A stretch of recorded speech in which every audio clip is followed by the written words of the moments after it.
Mobile phones provide a lot of really interesting ways to interact with the device that traditional computers do not.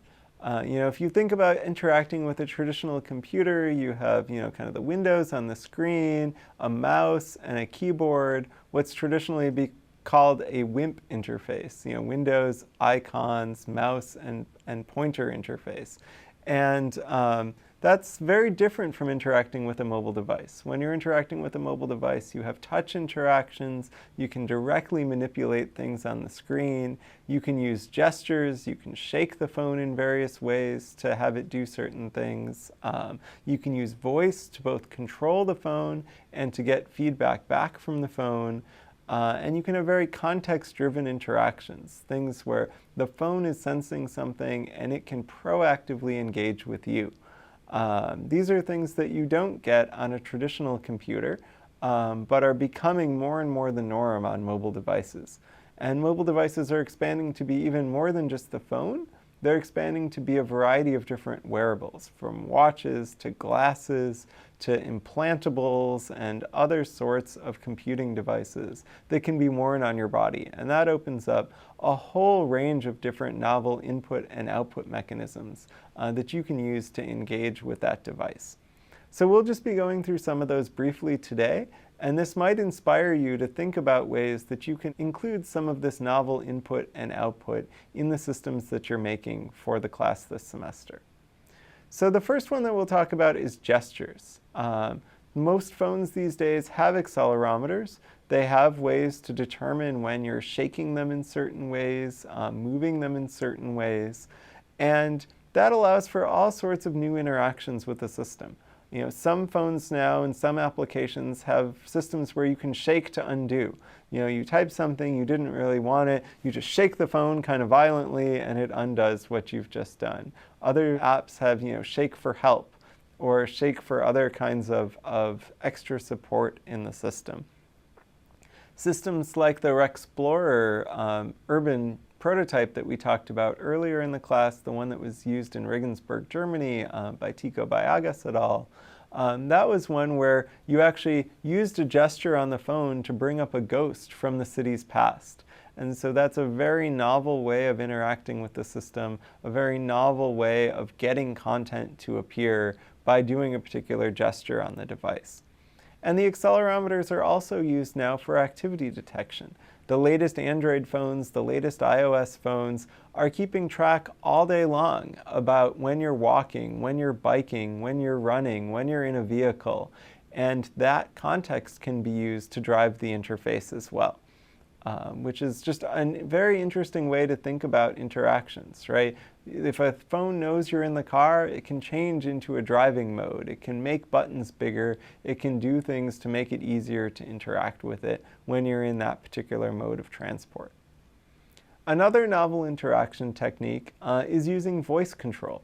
And voice has been studied in AI and ubiquitous computing for decades and decades and decades now, but finally it's coming to the point where everyday people are interacting with voice prompts in their daily lives on their mobile phones. Siri is probably the most well-known aspect of this. Google Now on Android phones as well, where you can talk to it. You could have it set your alarm for you. You could ask it questions that it can answer.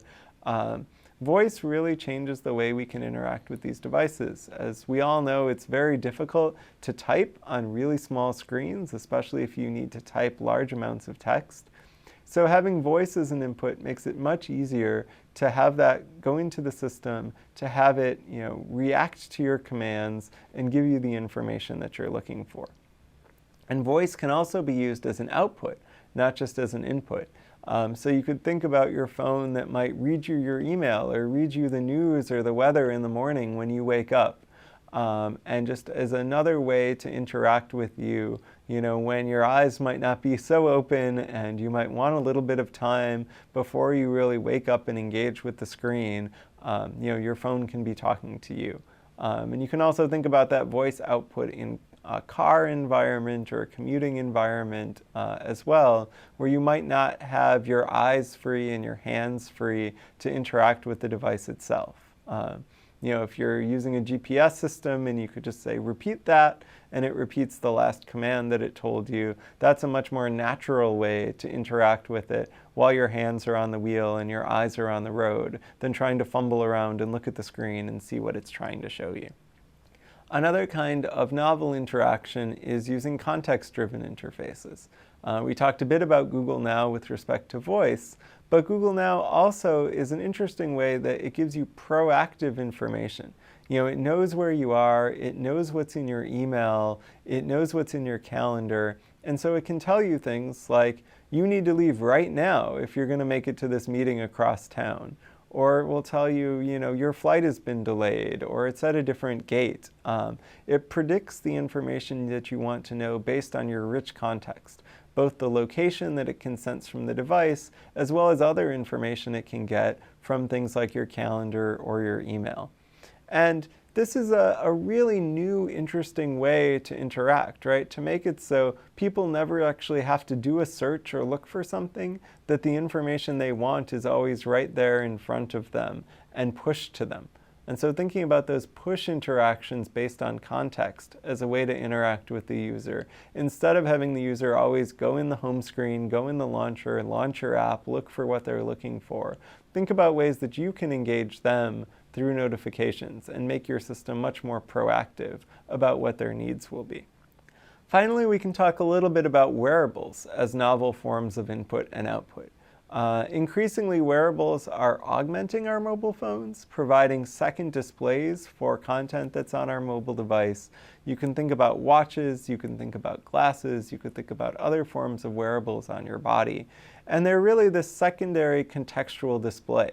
They're telling you what you need to know without having to pull out your phone, without having to unlock it, without having to scroll through and look at a variety of applications. Your watch can tell you, you just got a new text message from so-and-so. You can decide if you want to pull out your phone and interact with it. It's just at a glance, you get that contextually rich information, right? You can take a glance at your watch and see what time the next bus is coming.